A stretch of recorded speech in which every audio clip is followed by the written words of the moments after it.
بسم اللہ الرحمن الرحیم۔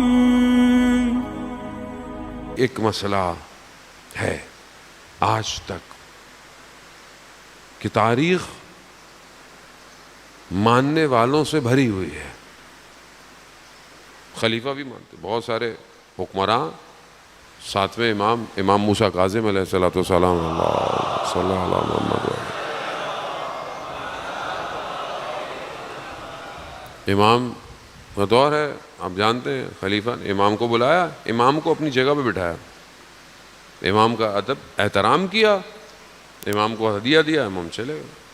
بیٹے نے کہا کہ اگر آپ اتنے احترام کے قائل ہیں تو ان کو ان کا مقام دے کیوں نہیں دیتے؟ کہا اگر اس حکومت کے معاملے میں تم بھی آئے تو تمہاری بھی گردن کاٹ دوں گا۔ شہوت صرف ایک طرح کی نہیں ہوتی، ہر شخص کی لسٹ الگ ہے۔ کسی کو شہرت چاہیے، کچھ بھی کر لے، کچھ بھی کر لے۔ وہ آج آپ کے سامنے دنیا شہرت کے بازار سے گرم ہے، جتنی شہرت آج کے دور میں، شاید پہلے کسی دور میں پہلے کوئی مشہور ہوتا تھا تو ایک جگہ پہ ہوتا تھا، ابھی دنیا میں مشہور ہو جاتا ہے۔ وجہ شہرت کیا ہے یہ امپورٹنٹ ہے۔ آج ہر کوئی مشہور ہونا چاہتا، ہر کوئی آج کی لینگویج میں وائرل ہونا چاہتا ہے کہ میری ویڈیو ٹرینڈنگ میں آئے، چاہے میں کچھ بھی کروں۔ اب اس شہرت کے ذکر میں آپ دیکھیں نا، جوان کیا کر رہے ہیں، کیسے کیسے وی لاگ بناتے ہیں، بچیاں بیٹیاں آپ کے سامنے، کیا کیا واقعات ہو گئے، قتل ہو رہے ہیں، مرڈر ہو رہے ہیں۔ کیا ہے یہ سب؟ کس چیز کی؟ شہرت۔ میں دیکھا جاؤں، مجھے دیکھو، کیا چیز دیکھیں؟ آپ کو منع نہیں کرتا آپ سوشل میڈیا استعمال کریں، لیکن آپ کس کام کے لیے کر رہے ہیں؟ کیا چیز بیچ رہے ہیں؟ ادھر کیا بیچ رہے ہیں؟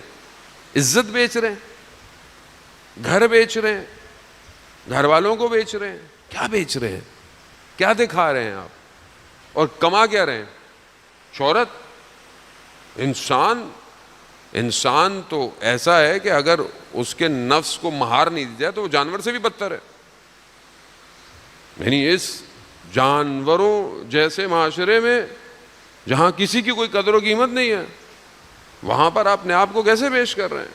خدا نخواستہ میں انسانیت کو نہیں کہہ رہا، انسانیت پاکیزہ ہے، انسانیت اشرف المخلوقات ہے، انسانیت میں بندگی ہے، انسانیت میں سجدے ہیں، انسانیت میں کمال ہے۔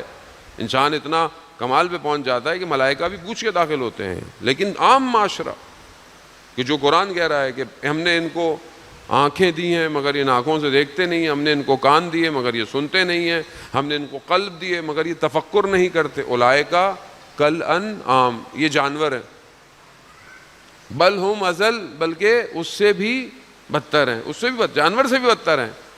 کون ہے؟ اولئک هم الغافلون، یہ غفلت میں ہیں، غافل ہیں۔ غافل کس کو کہتے ہیں؟ بہت ساری ٹرمنالوجیز اپنے اپوزٹ سے سمجھی جاتی ہیں، ضد سے سمجھی جاتی ہیں۔ بعض اوقات آپ کو سمجھ میں نہیں آ رہا تو آپ دیکھیں اس کے اپوزٹ کیا ہے، اس کو سمجھیں۔ غافل ہونا، غفلت میں، کیسی غفلت؟ سادہ زبان میں غفلت کسے کہتے ہیں؟ آپ گاڑی چلا رہے ہیں، ڈرائیو کر رہے ہیں، بائک پہ جا رہے ہیں، کوئی بھی چیز، اچانک سے آپ موبائل آ گیا، موبائل نکال لیا، تھوڑی دیر کے لیے آپ نے دیکھا سامنے گھڑا تھا، سامنے بندہ تھا، سامنے گاڑی تھی، تھوڑی دیر غفلت کہاں سے ہوئی؟ سڑک سے ہوئی، گئی بات، حادثہ ہو گیا، سیکنڈز کے اندر حادثہ۔ کیوں پابندی ہے پوری دنیا میں موبائل یوز کرنے پہ ڈرائیونگ کرتے وقت؟ کیوں؟ ٹیکس تھوڑی سی دیر کے لیے بھی دیکھے نا، انسان روڈ سے غافل ہو جاتا ہے، اور کتنا بڑا حادثہ ہو سکتا ہے، موت ہو سکتی ہے، حادثہ کوئی بھی حادثہ ہو سکتا ہے۔ غفلت کس کے مقابلے میں ہے؟ ذکر کے مقابلے میں۔ غفلت کے اپوزٹ ذکر ہے۔ یا حالت ذکر ہے یا حالت غفلت ہے۔ غافل ہے انسان، کس چیز؟ اپنے مقصد سے غفلت کر رہا ہے، سمجھ رہا ہے کہ یہ کامیابی ہے۔ دنیا کیا دکھا رہی ہے؟ دنیا آپ کو کیا دکھاتی ہے صبح شام؟ دنیا آپ کو کامیابی کی ڈیفینیشن کیا دکھا رہی ہے؟ سوشل میڈیا سب کچھ دکھا رہا ہے، یہ کر لو، یہ کر لو، یہ کر لو، یہ کر لو۔ غافل کر رہا ہے کس سے؟ اصل ہدف سے، رزق کمانا، پیسے کمانا، اپنے آپ کو بہتر کرنا نہ اسلام میں منع ہے نہ کسی دین میں منع ہے. آپ محنت کریں, کمائیں, اچھا کریں.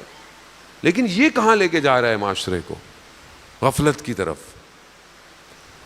یہ غفلت نفس کو بھی برباد کرتی ہے اور انسان کو کیا, پوری سوسائٹی کو برباد کرتی تھی. تو یہ بیریئر ہے, یہ آہستہ آہستہ نہیں ہے.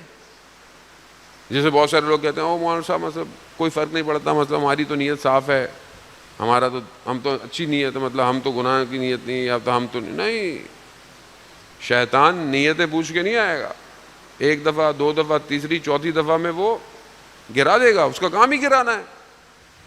اس کا کام آپ کو انگیج کرنا ہے. شیطان روز قیامت کہے گا میں نے اس کو نہیں کہا تھا, یہ خود آیا ہے. شیطان وسوسے کرتا ہے, وسوسے کیا ہے؟ آہستہ آہستہ اندر وسوسے کرتا. اس کا کام ہی یہی ہے. یہ ہر چیز وسوسہ ہے, شیطانی وسوسہ ہے, فتنہ ہے, فساد کا دور ہے. اور حدیث ہے آخری زمانے میں فتنے اتنے شدید ہوں گے کہ انسان آزمایا جائے گا. اب آپ بولے فتنے نہیں ہونے چاہیے, فتنے کا دور نہیں, یہ نہیں کہا جا, بلکہ دعا یہ کرنی چاہیے کہ فتنے میں کامیابی ہو.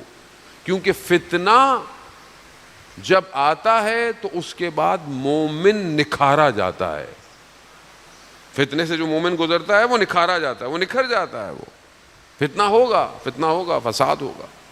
تو اس غفلت کو کہ جو ڈاٹ کی صورت میں اندر آئے گا, کسی ایک بات سے, کسی ایک عمل سے, کسی ایک نگاہ سے, کسی ایک لقمے, کہیں سے بھی آئے گا, یہ بنے گا. اور اگر آپ اس کو خوراک دیتے رہے تو یہ بڑا ہوتا رہے گا, اور یہ اتنا بڑا ہوگا کہ قلب کو سیاہ کر دے گا. جیسے کل میں نے آپ کو بتایا کہ قلب کو نورانی کرنا, وہ نہیں ہوگا. تو اس کو بیریئر کو توڑنا ہے. نہیں تو امام تک نہیں پہنچ سکتے. امام تک پہنچنے کے لیے ایسے لوگ آپ کے سامنے نا, وہ لوگ جو امام تک پہنچے بھی صحیح. شخص بصرہ کا تھا, امام کی خدمت پہنچا, امام کے پاس, امام کے ساتھ ہے. امام کو کہتا ہے مولا بصرہ چلتے ہیں, وہاں 1000 لوگ ہیں, تلواریں ہیں. امام نے کہا نہیں, ہمارا تو راستہ طے ہے, ہمیں تو یہیں پہ رہنا ہے. کہا مولا اچھا پھر مجھے اجازت دیں, میں ہو کے آ جاؤں. کہا تمہاری مرضی, میں جاؤں ذرا اپنے گھر والوں کا نان نفقہ کر کے واپس آ جاؤں.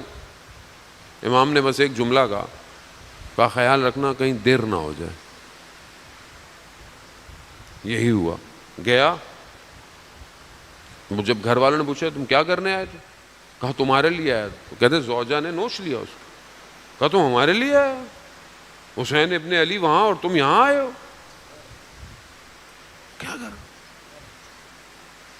کہا اچھا صبح چلا جاؤں گا. صبح کیا ہوا, بصرہ میں پہرے لگ گئے, نہیں نکل پایا. کربلا ہو گئی. کتنے قریب آ کر امام کے چلا گیا.